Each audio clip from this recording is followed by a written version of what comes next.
Hello and welcome back to Perspectives, bringing you our daily dose of news and views covering the topics we hope are relevant to you. Now today we have an absolutely packed show for you. Reactions from the community after the UK general election results that have brought us a record 11 Sikh MPs.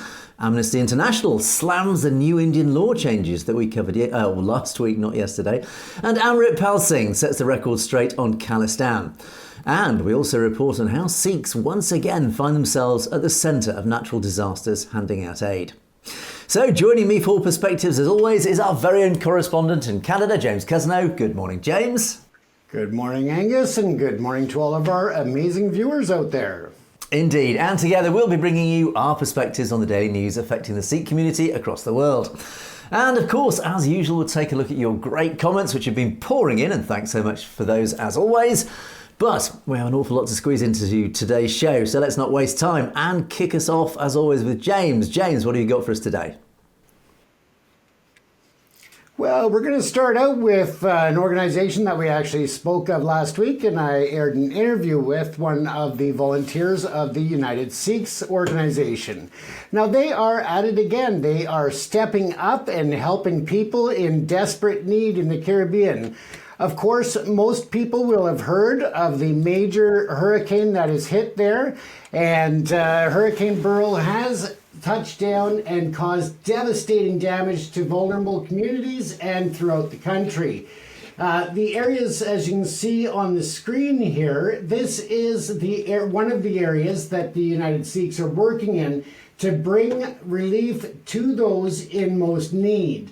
Now, you can see that this has been just a devastating hurricane that is probably one of the strongest that's hit in over a decade in the area.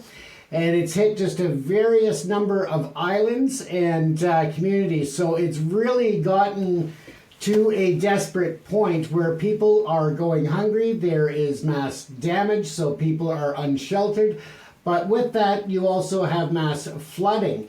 And the big concern there is that the flooding in itself can actually carry a lot of bacteria and other organisms that can infect communities and individuals as they don't have clean drinking water. So parasites can infect them, disease can be spread. So it's just a whole gong show of things going on over there. But with that, I just wanted to bring some good news and some bright light for the people there. And that, again, is the United Sikhs organization just really working hard to do everything they can alongside and in cooperation with many other non-government organizations or NGOs. And the Navy from various countries have sent disaster relief and rescue teams in. So it's just been an international response. And again, it just really impressed me how much the Sikh community steps up in times like this all around the globe. So as you can see on the screen here, there's a lot of things that they're still in need of. And if you're able to help out, then you can always email contact@unitedsikhs.org to help with any of the items that you can assist with or in terms of donations. And again, there's a link on the screen for donating to the United Sikhs. But they're doing amazing work there in the Caribbean, and we definitely want to take our hats off to them and just salute them in the great work they're doing. So we hope that they stay safe, but most of all, we send our thoughts and best wishes to all of the victims of the hurricane, and we hope for a speedy rebuild and recovery. With that, Angus, you can see a few of the images on the screen so you can kind of see where they're working, but also the devastation that has taken place in the countries that have been impacted. So it's just been devastating, and we've seen time and time again the natural disasters all over the world. So yeah, it's really telling, actually. I find it very interesting that anywhere in the world there is a natural disaster, the Sikhs are always there in force. They're always there handing out aid very quietly. There's no publicity about it. They just quietly get on with it. Now, the mainstream media always reports, how the International Red Cross are there, Médecins Sans Frontières are there, the big global organisations. But I never hear on mainstream news about these amazing Sikh organisations. Khalistan is another example based here in the UK, who are always there. Wherever there's a natural disaster, they are there handing out aid, just quietly getting on with doing what they do best, and that is this charitable giving. It's fantastic to see, James. Yeah, and the volunteers that are on the boots on the ground there are representative of Sikhs from all around the globe. So it's not just a group from, say, Seattle or from London or one place. They all come together from around the globe to really make a difference in the lives of those that are most devastatingly in need. Yeah, great to see. Okay, James, what else have you got for us? Well, a bit closer to home in terms of our Canadian soil here, we have Justin Bieber, as most people know, 30-year-old musician that has just skyrocketed to international fame when he was young. Now he has a baby on the way, but he canceled his tour, the Balance of His World tour for the Justice. It was called the Justice Tour. However, interestingly enough, he was well enough, as you can see on the screen, to head to India to provide a concert, a private pre-wedding concert for a multi-billionaire. And of course, most people are familiar with the Anant and the Ambani family. Anant Ambani and his fiancée Radhika Merchant were in Mumbai, India, and they had Justin Bieber perform. Now, we don't know what he was paid for this, but after he canceled the world tour, it just seems odd that he would find the time and the health to be performing at a private event for someone that's very closely linked to Prime Minister Modi. The entire family is involved in many different businesses throughout India, including telecom.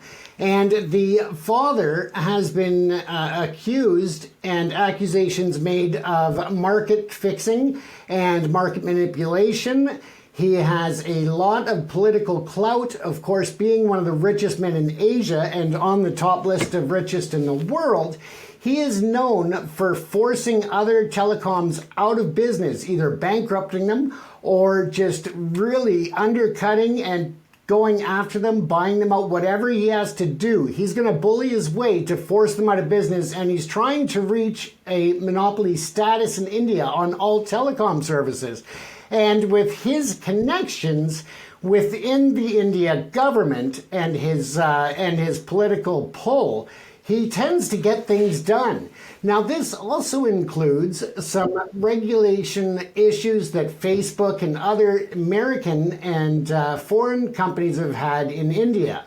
However, once Facebook, for example, invested over $4 billion in the family's social media program and telecom company, and all of a sudden the government regulations seemed to lighten up, and Facebook got much more favorable responses to their applications, and the regulations lightened up on Facebook, among other tech companies.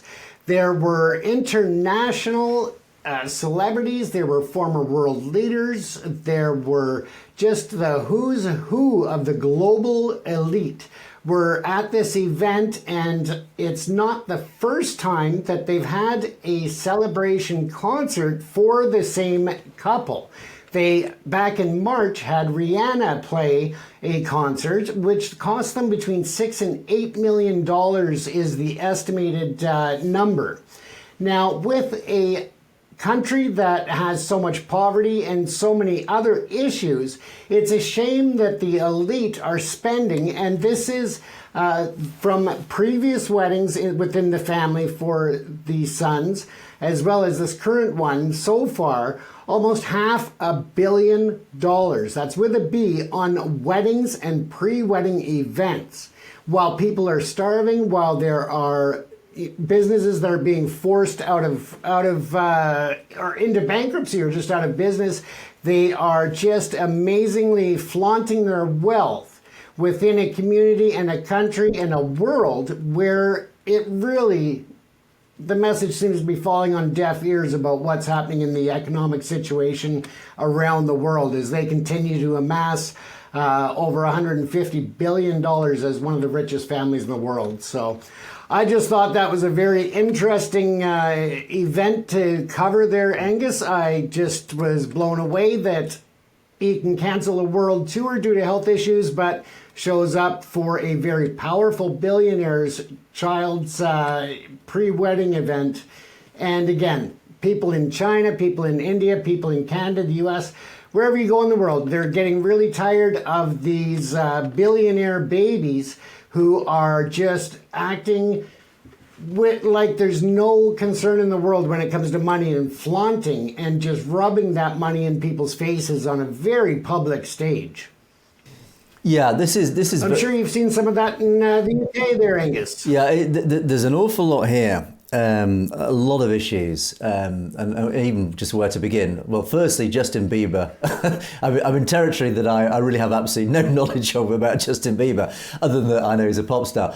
But what I can say, yeah, this is quite a familiar story. Many pop stars, yeah, if they're paid enough money, they will perform at private weddings. So at the end of the day, I don't blame Justin Bieber.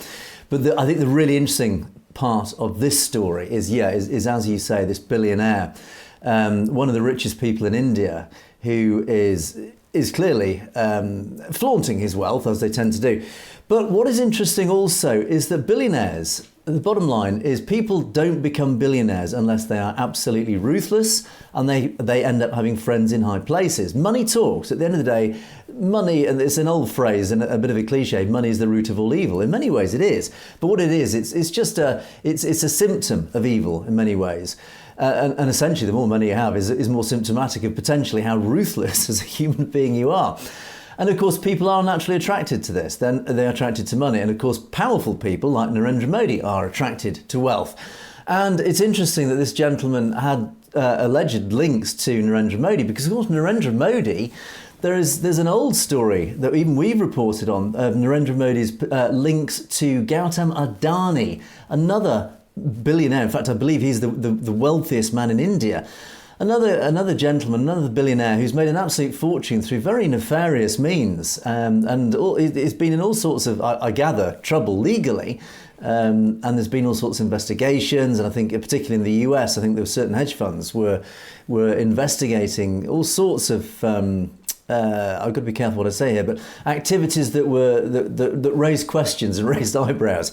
And that was, of course, linked to Narendra Modi. Now, Narendra Modi he's a typical powerful person. He, of course, is going to associate himself with billionaires because billionaires carry a lot of power, and vice versa. There's always a lot of mutual back-scratching, a lot of mutual benefits for these billionaires to have these political links, because these political links, like Narendra Modi, can open gateways. They can hand contracts to these people. That's how they become billionaires. It's a what they call a virtuous cycle, is that once you get money, you can then start buying influence. Once you buy influence, it allows you to get more money, etc., etc. So yeah, this is as I say, there's a lot of issues in this one single story, but I think it boils down to, yeah, it's the wealthy getting wealthier, the poor getting poorer. And another whole area that, again, it's another rabbit hole we could easily go down is the poverty gap. The wealthy are getting wealthier, the poor are getting poorer. And India is a prime example of this, where India is a country that has some of the most horrifying poverty on this planet.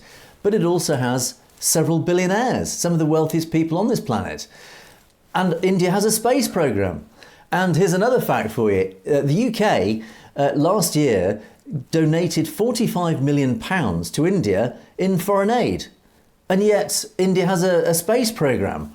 Now, the UK has a very small space program, but the UK has not landed on the moon. The UK isn't sending voyagers off to Mars or to explore the universe. We can't afford it. But we are donating £45 million to India in aid, charitable aid, and India is promoting these billionaires who actually, one argues, is doing very little for their nation other than lining their own pockets, as are the politicians. So yeah, it just, again, it highlights... Absolutely. Yeah, sorry, James, go on. I was going to say another interesting fact with the tie-in between this family and Modi was that their telecom company actually used images of Modi and compared their telecom company and their services to Modi, in that they both want the best future and coverage for their nation. And, for them to be right in their advertising helping with the propaganda with Modi and his election and everything else is just unbelievable. And on a final point of interest is that the same family that owns a $1 billion home, which may be one of the most expensive home in the world, is a massive building, and it is right in between several slum neighborhoods. So they have to really, it's right in their face. And several years ago, there was a threat made where a vehicle was parked close to the home, outside the gates and the fence line, with a bomb in it without the detonators actually connected, with a written threat that the next time it would be real. The person who owned the vehicle claimed that it had been stolen, but he was linked to a very close relationship with a police officer who was charged in that attempted bombing. And then the owner of the van who claimed it had been stolen wound up floating in a river. And they suspect, they know it was foul play. They suspect certain security or other individuals that were involved in this, including the police officer that was closely tied to this individual. So the whole thing could be just written as a crime, billionaires, and just a whole travesty of events that are coupled in with the fame, the fortune, and the potential involvement thereof. Yeah, and again, just for the purposes of balance, this isn't an Indian issue. It is to some degree, obviously, a specific story, but it's the same in Russia, in the West. Billionaires have historically always tied themselves very closely to powerful political leaders. Oligarchs in Russia is a prime example of that. Unfortunately, it's a human story. It's not just India. It's humanity, and it's the ruthless elite who become billionaires simply because of the type of people that they are. So, okay, let us move on to my first story, and of course, North America as well. Sorry, James, carry on. Oh, no, I was just saying, again, it's something that we see in North America as well. So it's not just in India, it's not just in China, in Russia, it's worldwide. It's global, where there are a top 1% that control the majority. Very much so. So, okay, let's move on. And here in the UK, last week, we had our general election. The results came in, and as expected, it was a Labour landslide. But for the Sikh community, it was actually quite big news. In fact, great news, because the reaction across the board has been very positive. Not all positive, but what we have found out is that the Labour Party have successfully installed 11 new Sikh MPs, including actually 2 who were already MPs in the last administration. But certainly the new government has 11 Sikh MPs. So the reaction to this, as I say, across the board has been pretty positive. Many were happy that the UK would see 3 more dastars, that's Sikh turbans, in Parliament. And the reactions come across from all sorts of organisations around the world, but particularly in the UK. And I'll give you just a handful of these reactions, just to give you a flavour of how the new Labour administration has been greeted. And it's quite a mixed response. Now, one of the major, I'd say, supporters of the farmers' protest on Twitter, this is at Tractor2 Twitter, quite a respected Punjab-based outlet. They have noted that Tamlanjit Singh Desai and Preet Kaur Gill, they were the 2 MPs who were originally MPs before this election. They have retained their seats. But they have been big supporters of the farmers' protest, and they are back in. So, of course, Tractor2 Twitter have welcomed them back in, but they also report that some of the newly elected MPs have also supported the farmers' protest issue, particularly in the last one in 2020 and 2021. Now, a Sikh hate-focused Twitter account has also noted how many of the new Sikh MPs have had to face Hindutva extremist hate, which often claims such MPs are Sikh extremists for raising concerns about human rights abuses in India, where Hindu nationalism weighs on politics. So some of these new new Sikh MPs have already come up against Hindutva. Hindutva have identified these people as potential targets, so they're already have been facing Hindutva problems online. Now, we talked about Sikh Charities, and Ravi Singh Khalsa, who leads Khalsa Aid, he's commented that he's called, in fact, on the new MPs to address the Gaza genocide issue and also the Free Jaggi Now case. This is Jagtar Singh Johal, the British citizen imprisoned without trial in India. And this actually is one of the main issues that many commenters have brought up now post-election, that they are pressuring these new Sikh MPs to raise this one particular issue of Jagtar Singh Johal. And Ravi Singh is one of those. Now, the US Media International, who is an independent Punjabi media outlet, and they centre around sovereignty-related issues, congratulated our new Prime Minister, Keir Starmer, whilst raising the issue of foreign influence, with India's anti-Sikh transnational repression being a major concern. And they also raised the issue of Avtar Singh Kandar, who was allegedly murdered by Hindu extremists, or potentially the Indian government, last year. Jagtar Singh Johal features again, where Jaggi's brother, his own brother, is a Labour councillor. So he also works essentially for the Labour Party.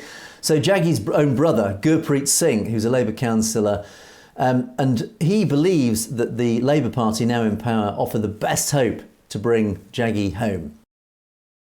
Now, unfortunately, one of the bits of bad news for the Jaggi issue, the Jagtar issue, is that his home MP, the constituency where he resided before his detention in India, his MP was representing the Scottish National Party, the SNP, but he actually lost his seat. Martin Doherty Hughes, who's been actually a great advocate for the issue, he lost his seat in this election and has been replaced by Douglas McAllister of the Labour Party.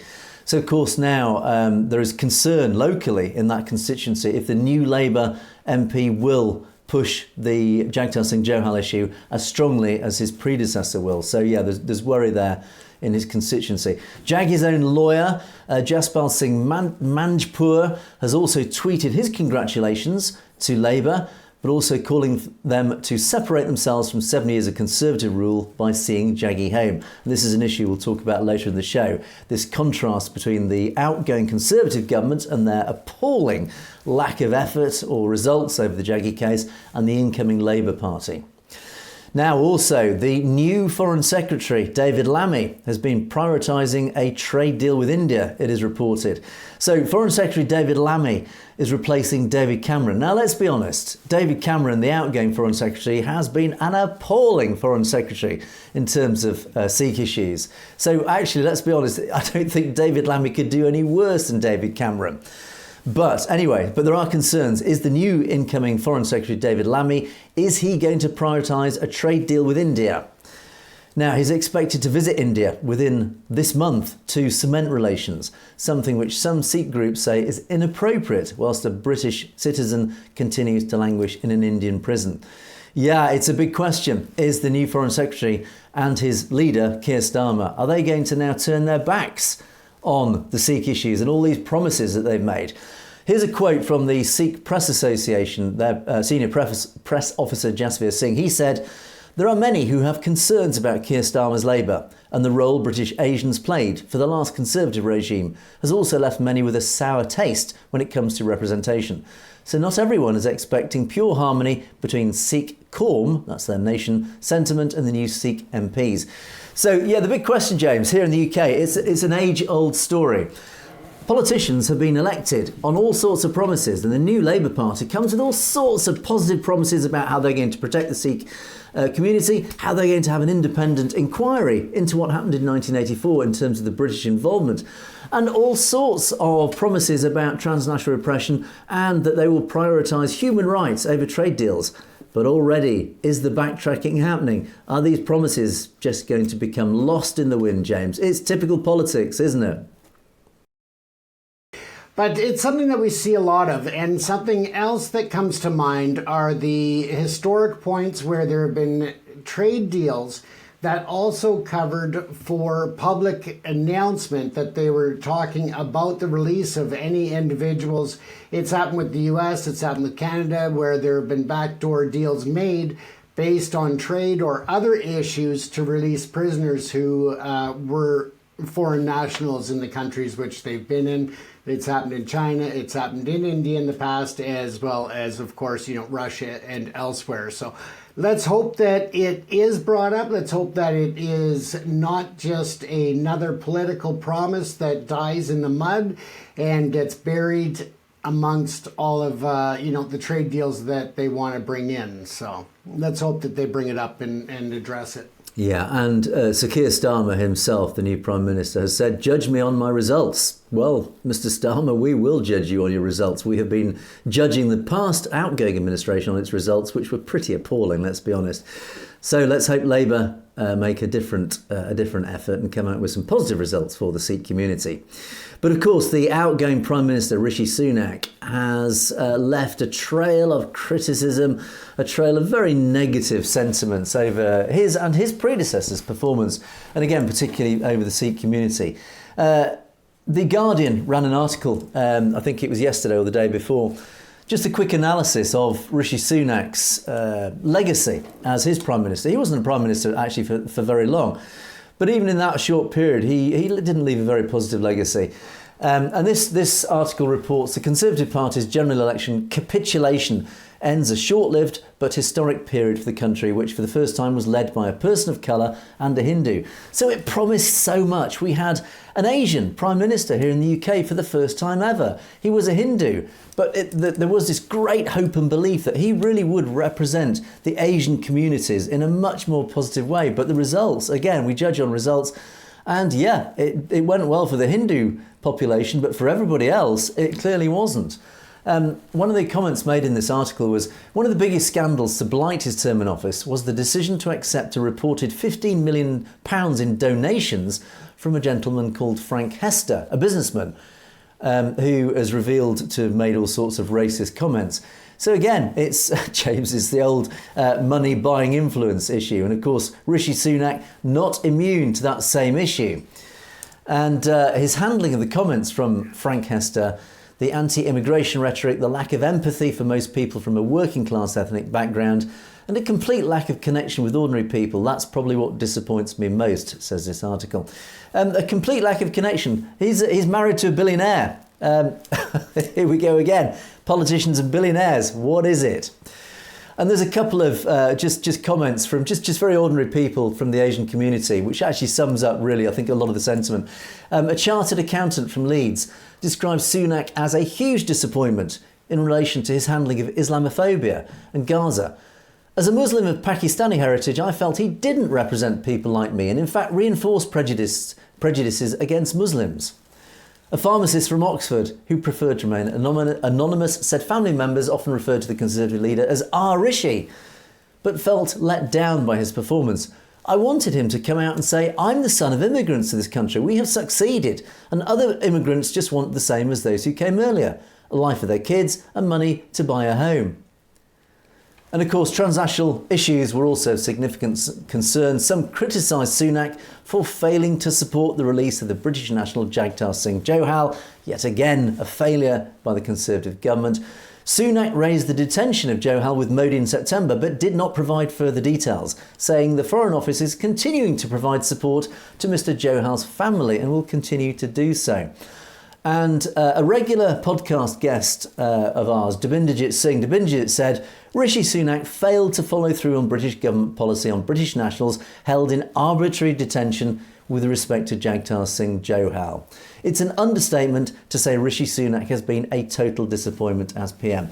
I mean, there you have it, James, in black and white. Our outgoing administration promised lots, but in reality delivered absolutely nothing but words. As say in Canada, you've got Sikh MPs, leading parties. We've got now 11 Sikh MPs, but it's such a small voice. But in Canada, at least, your politicians are having an influence on the direction of your politics. Right. Oh, absolutely. And as you said, they are having an impact and they are getting things done. So, it's very beneficial to us in that regard. One thing that I noticed in what you were discussing there is the Foreign Office continuing to provide support to Mr. Johal's family. Well, I have an easy solution for them to not have to deal with the family. Get them home. Yeah. Plain and simple, if they do their job and get him home, then they don't have to worry about supporting his family. They can actually follow through on a promise that they made, and they can show that they stand up for their citizens. Exactly. Absolutely spot on, James. And David Lammy, our new Foreign Secretary, is going out to India this month. What's he going to do about Jagtar Singh Johal? I can guarantee probably not very much, because all they talk about is trade deals. And again, it's the age-old problem of the British establishment. And this is my concern, and I think a lot of people's concerns, is that now Starmer's in power, the Labour Party are in power, they're suddenly up against the British establishment. And we have a real issue in this country of this disjoint between the British establishment and our politicians. And many politicians, when they come into power, suddenly find that the real power in this country is actually the establishment. It's not the elected people, elected by the people. It is not them who hold the power. They suddenly come up against what we call, and the British press called the blob. And this is a term that we describe our establishment, the civil service, the puppeteers, the people pulling the real strings of power in this country, the establishment. They're the ones who are the real levers of power. And so what is the Labour Party going to discover now that they are in power? They're in number 10 Downing Street, our seat of power, political power. Are they going to be pressured by the establishment to once again toe the establishment line and ignore these issues with India? We bring it up regularly. So, OK, let's rush on to my next story. Let's change the subject. And this comes back to a story that we talked about last week.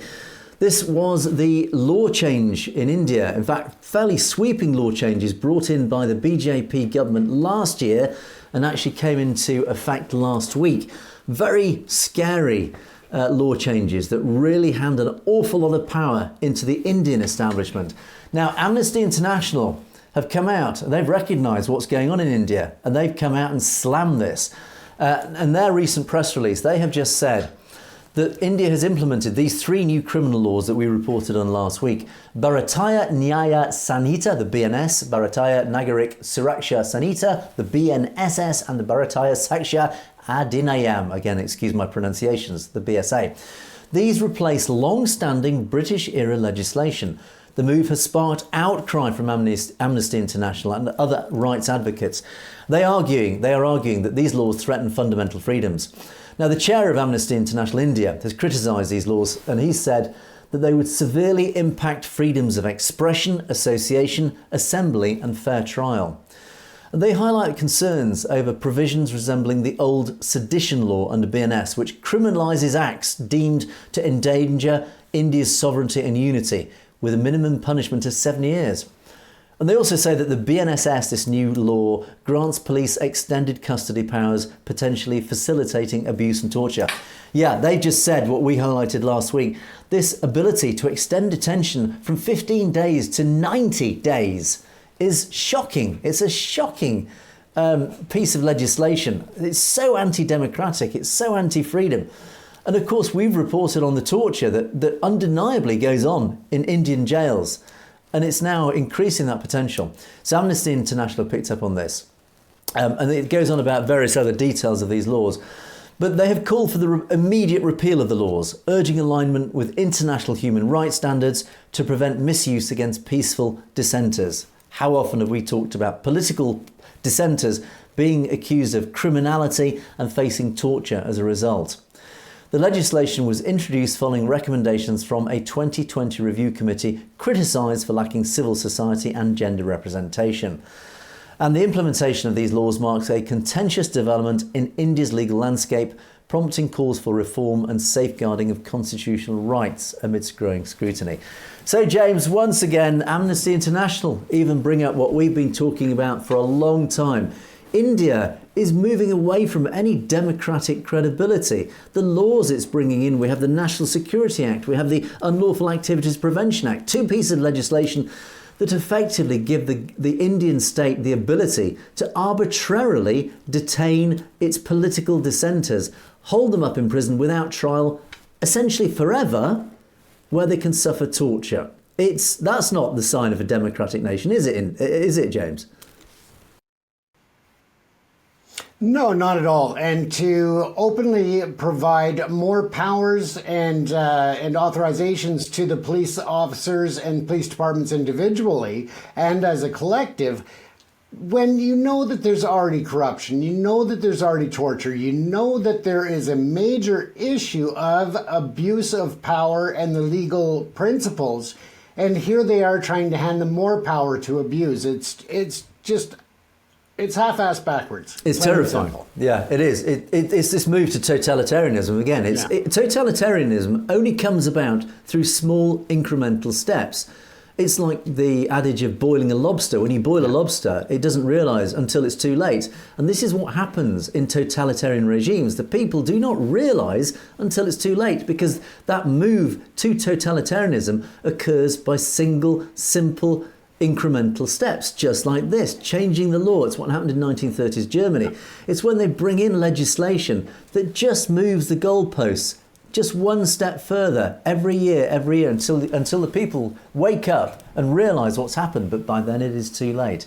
So yeah, it's very scary, and we need groups like Amnesty International, all these other human rights groups, and indeed channels, the free press like us, to report on these things, to highlight to people, to try and make people aware of what is going on right in front of your very eyes. So let's move on to my final story as time is pressing, and we have an update on Amritpal Singh, another update, and this is a strange one, but it's an interesting story because Amritpal Singh has made a very public statement, and he's made his position very clear, and it comes in response to a comment or a statement that his own mother made, and I must confess I don't know what his mother said. I've not been able to find it yet, but we will bring it to you when we can. But his mother made a statement which has provoked Amrit to come out with a very clear and very profound statement. And I'll give you just a quick summary of what's happened here. So he's made his position clear, very clear, about Khalistan, after his mother, Balwinder Kaur, made a statement that created confusion among the Sikh segments and gave the nationalist India mainstream media a chance to defame the Sikh struggle for their rights. Through his mother made it clear in another video that men of Indian media put words into her mouth. So she's clearly been misquoted by the mainstream media, Indian media. But what Amritpal has said, he said, "When I found today the statement made by Mataji, his mother, yesterday, I felt deeply sad. Even though I believe Mataji spoke unknowingly, such a statement should never come from my family or anyone who supports me. Dreaming of the Khalsa Raj is not just a right, but a matter of immense pride. Countless Sikhs have laid down their lives for this dream, and we cannot even fathom stepping back from this sacred path. I have often declared from stages that if ever faced with choosing between the Panth and my family, I will always choose the Panth without hesitation. The historical example of Baba Banda Singh Bahadur's young companion stands as a testament to this principle." Then he recites this story. But basically, when the mother tried to save her son by denying his Sikh identity, the boy bravely proclaimed that if she claims I'm not a Sikh, then she is not my mother. And though this example may seem harsh for this situation, it profoundly captures the essence of unwavering commitment. And so Amritpal continues, "I unequivocally warn my family that not even thinking about compromising on concept is Sikh state could be entertained. Such lapses must never occur in future while engaging with the Sangat." Now, it's noteworthy that the Indian mainstream media propagated that the people of Khadur Sahib parliamentary constituency, that's where he was elected, they did not, the Indian media are allegedly reporting that Amritpal was elected not because of his support for Khalistan, but because of his anti-drug activism. And the media tried to prove that the people did not demand Khalistan, despite the fact that the community members daily recite the slogan of Raj Krega Khalsa, which apparently means Khalsa will rule, twice daily. So for those in any doubt about what Amritpal Singh stands for, he stands for Khalistan. There is no ambiguity. He also stands for the rights, the human rights of the people of the Punjab, particularly the Sikh community whom he represents. And his mother has obviously made a mistaken statement that's been misrepresented. She's not a politician. She's just an ordinary lady living in the Punjab. And she's been dragged into a political argument that the Indian media have seized upon and misquoted her, misrepresented her. So Amritpal has had no choice but to stand up, but also make this very powerful statement, very clear: I stand for Khalistan. And he has every right to say that. He's also elected by the people of Punjab, by an overwhelming majority of people of Punjab. And the Indian state have to recognise this. They have to recognise that he stands for Khalistan and the people of Punjab who elected him stand for Khalistan.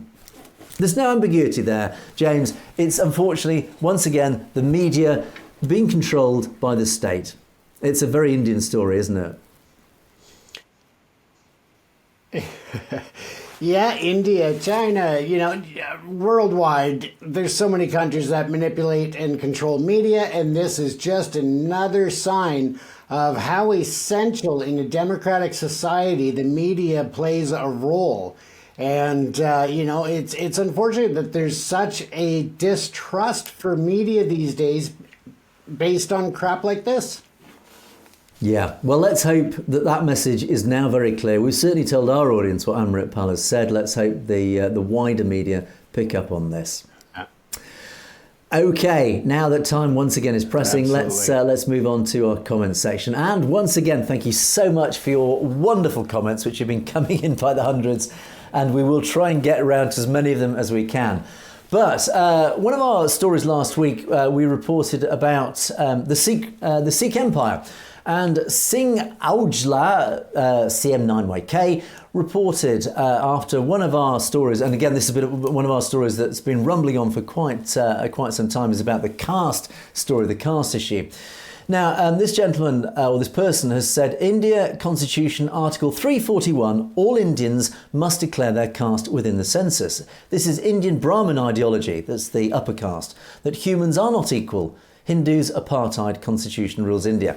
Yeah, this is, again, highlighting this whole caste issue. The Brahmins, being the upper caste, essentially control politics. They control Indian society. There's almost no doubt about that. Now, I had to look up Article 341 of the Indian Constitution. We talked a lot about the Indian Constitution and its problems, and how it's become almost a document that has great intentions, but in reality has been cherry-picked by politicians to use and abuse for their own nefarious purposes, particularly the upper caste. Article 341, I'll quickly read through bits of it, and it says, the President may, with respect to any state or union territory, and where it is a state, after consultation with the Governor, specify the castes, races or tribes or parts or groups within castes, races or tribes which shall be the purposes of this constitution be deemed to be scheduled castes in relation to that state.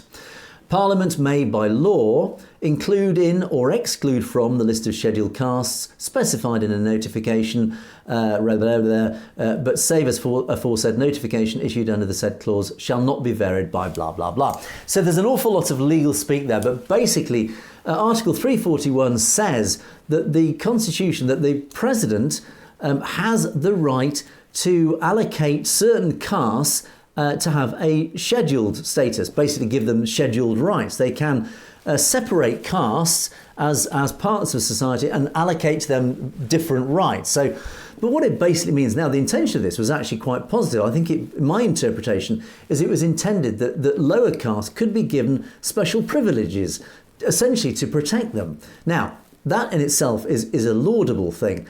But in reality, what it has done, it has cemented in the Constitution the existence of caste. It has meant that everybody, as this commenter has stated, everybody needs to register what caste they are, or at least it has to be recognised what caste they are, so that they in turn can then be allocated certain privileges or otherwise. But what it has done, James, here is it's written into the Constitution the existence of this caste system. And it will take an awful lot to change that, won't it? Oh, absolutely. And it's something that I don't see being changed overnight. I think it's a long-term issue, but one that is very, very important and needs to have constant attention drawn to it from around the world and international pressure to change it. Yeah. So our next comment, again from one of our regulars, thank you for this, D. Harminder Sekon. The map that you showed, this refers to the Sikh Empire. And I shared a map in one of our last shows showing what I believed was at one time the Sikh Empire. In fact, I was wrong. Thank you for pointing this out. We didn't show the entire Sikh Empire. It only shows the United Punjab, highlighted as pink. It was like a state within the Sikh Empire. The actual empire included J&K, Ladakh, parts of Tibet, etc., etc., etc. Now, absolutely right. And it has prompted me to find a bigger map, a more relevant map of the Sikh Empire. And this is the Sikh Empire at its peak in 1839. And as you can see from this map, the Sikh Empire was enormous. It stretched, as you say, all the way up into Afghanistan. There, the Khyber Pass, Peshawar, comfortably within the empire. It goes up into the Himalayas, up into the north. It certainly covers all of Ladakh, a large part of the western Himalayas. And it stretches all the way across to Amritsar, down in towards Delhi, etc., etc. So, it was an enormous empire that spanned a huge area in southern Asia.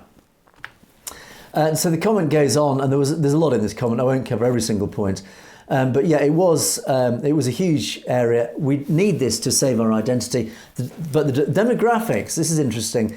It will only make Sikhs a minority inside Punjab because current Punjab. Hindus from other states are migrating into Punjab. And even now, Sikhs are just 55% of the Punjab. And if it becomes a minority, they will be at the mercy of the Hindus. I do believe, and correct me if I'm wrong, and I'm sure somebody in our comments in the future will correct me, but I do believe the original Sikh Empire, Sikhs were a minority. But this, again, reflected what was so positive about the original Sikh Empire was that even though Sikhs were in a minority, their rule was it treated everybody, every religion, every culture as equals, and in turn, those cultures respected that minority Sikh rule because they knew it was fair and it was just. Excuse me.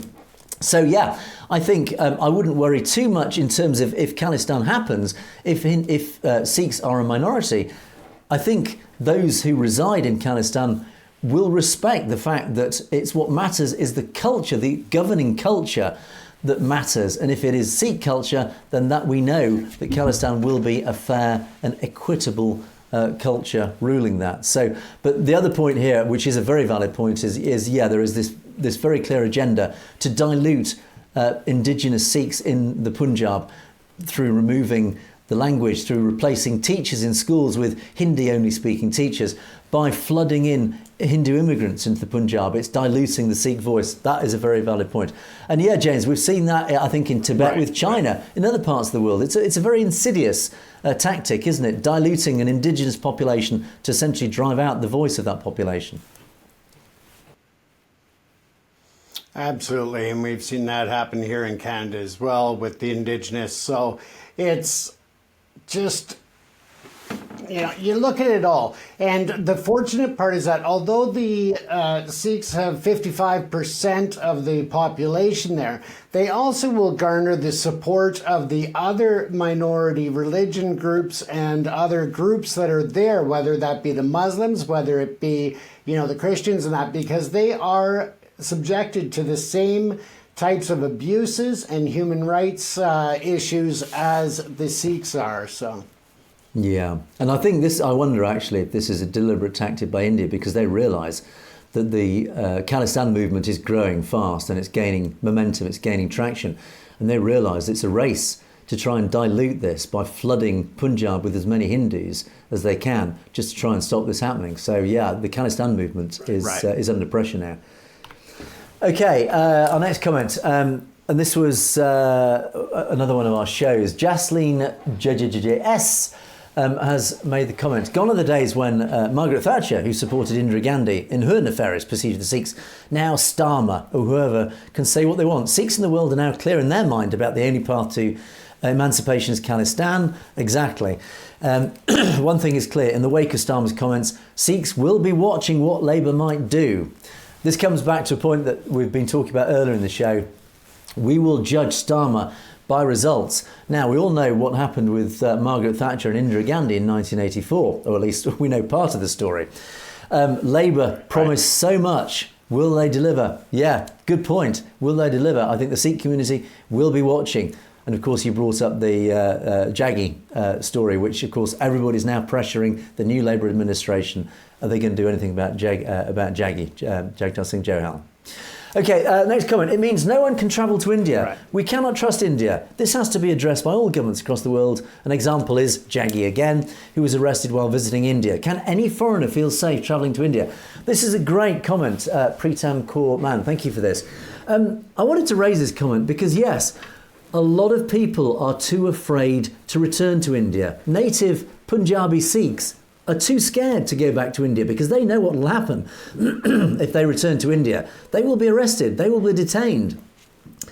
We report on this regularly, and it's sad because I personally would love to go travel around India. I personally now am too scared to travel to India because I don't know what will happen when I land in an Indian airport. Will I get detained because I've been speaking again about the Indian administration? I've been a critic of Narendra Modi. Hopefully I've been a fair and balanced critic, but I have raised all sorts of issues about the Indian administration and its moving away from democratic rule. But I fear to travel to India. I bet, James, you fear to travel to India now.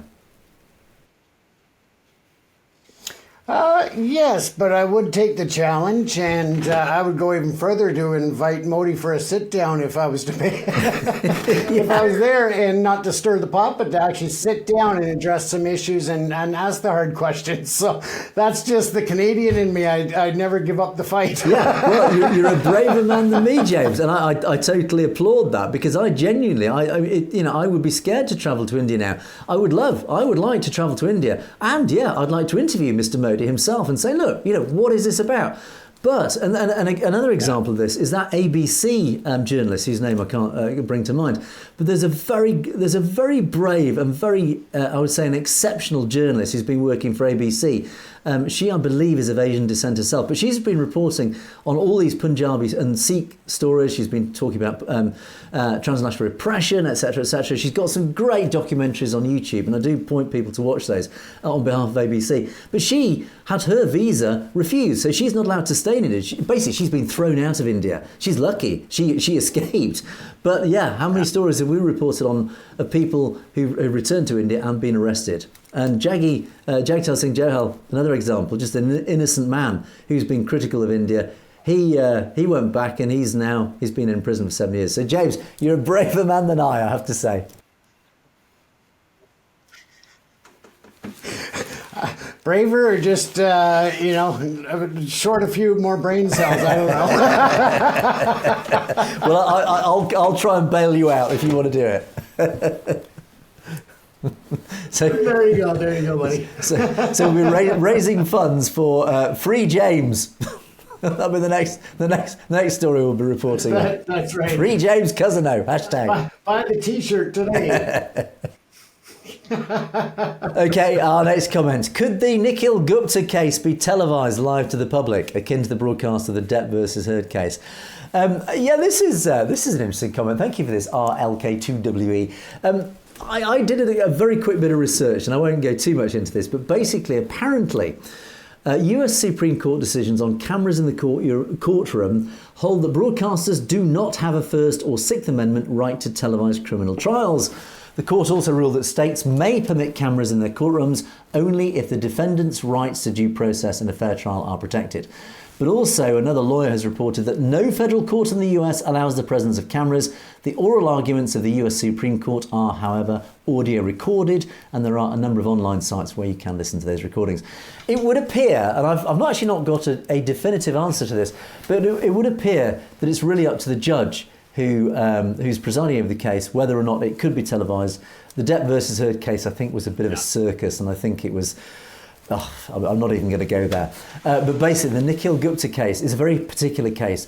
It will also involve an awful lot of intelligence agency evidence. And I suspect that cameras are not allowed and will not be allowed, even if the judge thought yes, but I think the government will not allow them because I think it will reveal an awful lot of intelligence evidence and therefore will release a lot of very sensitive information that the CIA and law enforcement will not necessarily want airing in the public domain. So I suspect it never will be.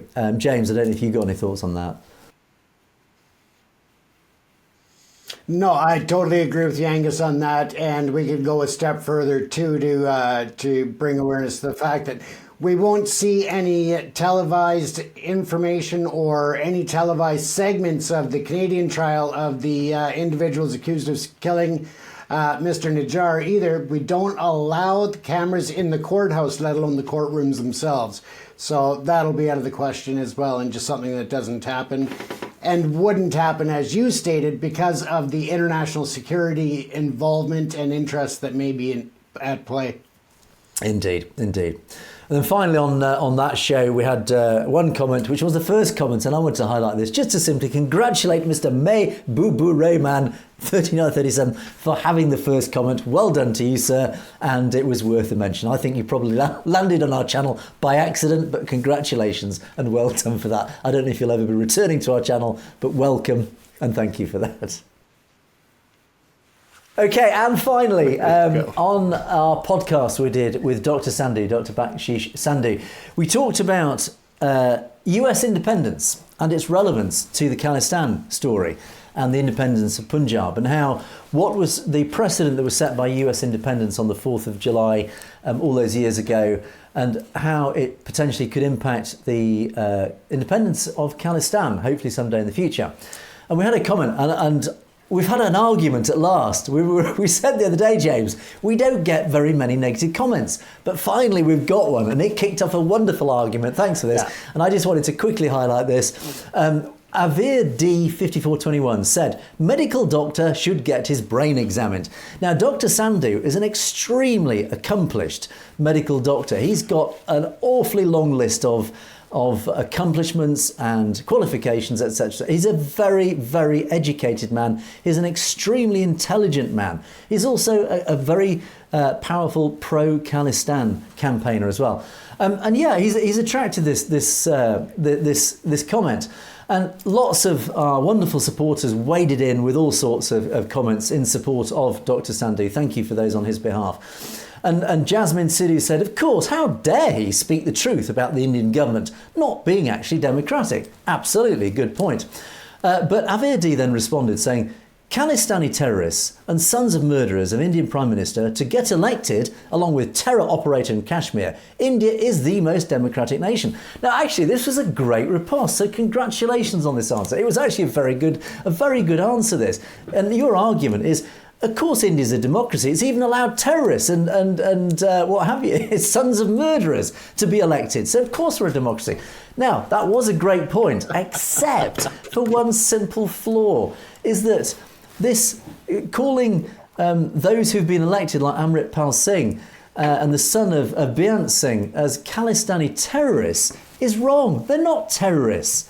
They're not terrorists at all. This is the point. This is the point that you're missing. They're only labelled terrorists by the Indian government because they are political dissenters. They are not terrorists. These people are still awaiting charges and trial.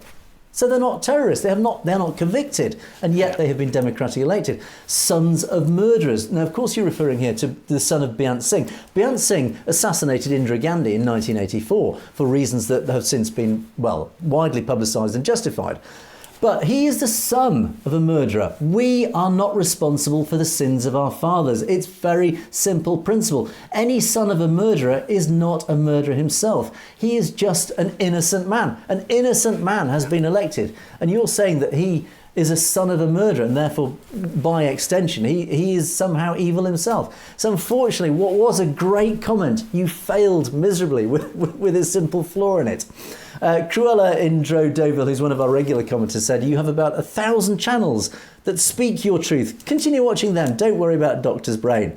Which basically is saying, look, if you don't like what you're listening to, go join the wave of propaganda Indian media, mainstream media, send out. If you don't like to hear our side of the story, don't watch it. So yeah. And then Avidia goes and spoils it all by saying he has an intelligence of a 6-year-old. You might see sense in that, which was a silly comment and a childish comment. But thank you nonetheless for having the courage to wade in and call out what you thought was rubbish. We've argued against it, but thank you for that comment. And we invite more critical comments. If you don't agree with what is being broadcast, tell us about it, but explain intelligently why. Don't make comments like he's an intelligence of a 6-year-old. Don't attack the man, attack what he's talking about. Attack the issues. Explain why you disagree. And we will be happy to broadcast those comments. James, any comments on that? It's all about healthy dialogue and healthy debate. So I always love to look at other people's points of views and really respect it. So yeah, and we love a good argument. We love a good debate, particularly in the comments, and we'll always report on those. So do keep those coming. But of course, do keep those other interesting comments coming with all sorts of questions and highlighting those issues that you'd like us to cover. And of course, we will do that. But unfortunately, once again, we have been beaten by time, so we must draw things to a close. But of course, you have been watching Perspectives. Don't forget to keep those comments coming in as I asked. And don't forget, if you'd like to record a short video message on anything relevant, nobody's sent anything in yet. Why are you too shy? We want to hear what you've got to say. But do send it in. We would love to hear what you have to say on camera. And of course, don't forget, you can send everything in to message@satellitv.com on any news items as well that you'd like us to highlight. But in the meantime, thank you so much for watching Perspectives. It's goodbye from me, and it's goodbye from James. take care, everyone. Stay safe, and thanks for watching. You have, of course, been watching Perspectives. We will see you next time.